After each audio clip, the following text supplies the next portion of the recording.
நலம் காக்கும் ஸ்டாலின், உங்கள் குடும்பத்தின் நலன் அரசின் பொறுப்பு.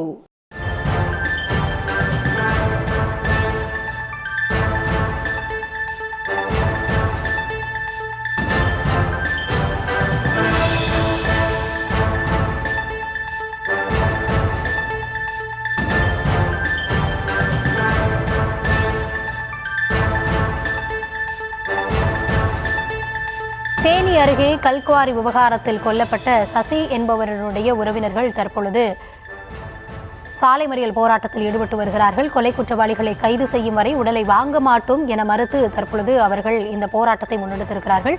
அது தொடர்பான காட்சிகளை நாம் பார்த்து வருகிறோம். விரிவான விவரங்களோடு இணைகிறார் எம்முடைய செய்தியாளர் சத்யராஜ். சத்யராஜ், கள நிலவரம் என்ன? தேனி மாவட்டம் உத்தமபாளையம் அடுத்துள்ள காமையக்கவுண்டன்பட்டியில் கல்குவாரி சம்பந்தமாக பேச்சுவார்த்தைக்கு அழைத்த சதீஷ்குமார் என்ற சசி என்ற இளைஞர் நேற்று கத்தியால் குத்தி கொலை செய்யப்பட்ட சம்பவத்தால் பெரும் பரபரப்பு ஏற்பட்டு வரும் சூழலில் அவரது உடலானது கம்பம் அரசு மருத்துவமனையில் வைக்கப்பட்டு உள்ளது. தொடர்ந்து பார்த்தோமென்றால் அவரது உறவினர்கள் குற்றவாளிகளை கைது செய்யும்படி காவல்துறையை தொடர்ந்து வலியுறுத்தி வந்த சூழலில் நேற்று இரவு சாலை மறியலில் ஈடுபட்டனர். அதைத் தொடர்ந்து குற்றவாளிகளை இன்று வரை தற்பொழுது வரை காவல்துறையினர் பிடிக்கவில்லை என்று கூறி அவரது உறவினர்கள் உடலை பிரேத பரிசோதனை செய்யக்கூடாது என்று கூறி உத்தமபாளையம் துணை கண்காணிப்பாளர் வெங்கடேசனுடன் வாக்குவாதத்தில் ஈடுபட்டனர்.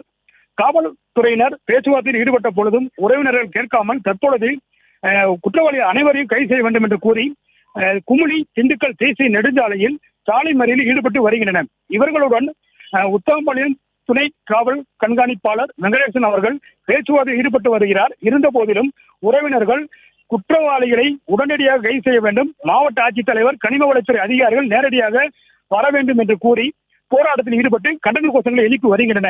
இந்த சம்பவமானது இந்த பகுதியில் பெரும் பரபரப்பாகவும் பெரும் பதற்றத்தையும் ஏற்படுத்தி வருகிறது. இதனால் குமுளி திண்டுக்கல் தேசிய நெடுஞ்சாலையில் போக்குவரத்து முற்றிலும் பாதிக்கப்பட்டு வாகனங்கள் திருப்பி அனுப்பப்பட்டு திண்டுக்கல் குமுளி தேசிய நெடுஞ்சாலை வழியாக வாகனங்கள் தற்பொழுது சென்று வருகிறது. இருந்த போதிலும் மருத்துவமனை முன்பு சாலையில் ஈடுபட்டு வருவதால் பொதுமக்கள் வருகையானது தற்பொழுது பாதிக்கப்பட்டு உள்ளது.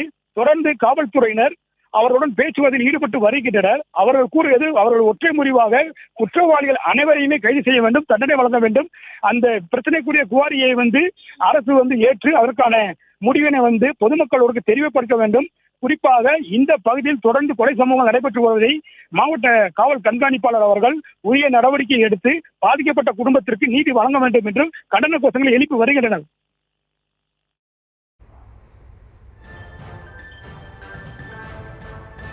விவரங்களுக்கு நன்றி சத்யராஜ். நலம் காக்கும் ஸ்டாலின், உங்கள் குடும்பத்தின் நலன் அரசின் பொறுப்பு.